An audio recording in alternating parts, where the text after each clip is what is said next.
The case of the confused clause. Once upon a time in the quaint town of Lexiconville, there lived a peculiar character known as a clause. This clause was not just any ordinary clause, he was the confused clause, infamous for creating bewildering sentences that left everyone scratching their heads.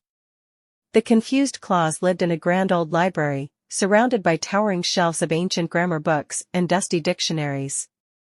His residence was a labyrinth of language, a maze of words and punctuation marks, where he spent his days weaving complex sentences and pondering the mysteries of syntax. Despite his noble intentions, his creations often led to chaos. Sentences meant to be clear and concise turned into a tangled web of confusion, and the townsfolk were left to decipher the meaning of his convoluted messages. The townspeople, though fond of the confused clause, often found themselves in predicaments because of his confusing sentences. One summer, during the annual Lexiconville fair, he was asked to write the invitations.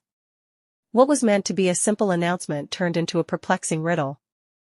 The invitation read, "Join us the Lexiconville for fair fun and games Saturday, when the sun shines brightly, not rain." This sentence sent the town into a frenzy. Some thought the fair was cancelled if it rained, while others believed the festivities would start at different times, depending on the weather. Businesses, expecting a surge of customers, were left in disarray as no one could determine the exact timing or location of the fair.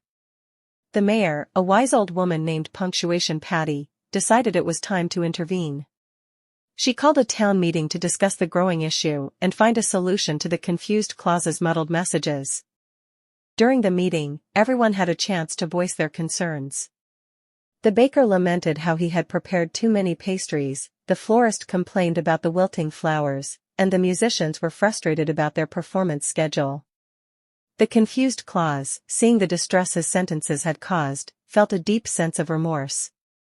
He had always wanted to enrich the town with his love for complex sentences, but had instead caused confusion and disarray. Punctuation Patty, ever the diplomat, suggested they seek the help of Syntax Sage, a renowned grammar expert who lived in a neighboring village.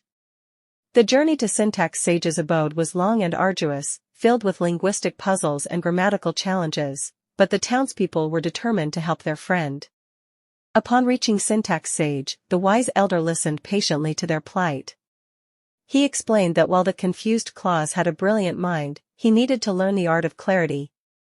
Syntax Sage taught them the importance of structure, the beauty of simplicity, and the power of punctuation.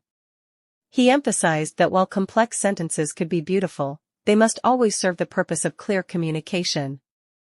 Armed with this newfound knowledge, the confused clause returned to Lexiconville with a renewed sense of purpose. He practiced day and night, refining his sentences, and soon, his messages became the talk of the town for their eloquence and clarity.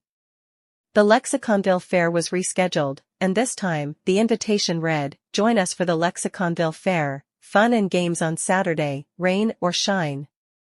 The fair was a resounding success, and the confused clause was celebrated not just for his complex sentences, but for his clear and concise communication. From that day forward, Lexiconville thrived, its sentences beautifully balanced between complexity and clarity, thanks to the lessons learned from the confused clause and the wisdom of Syntax Sage.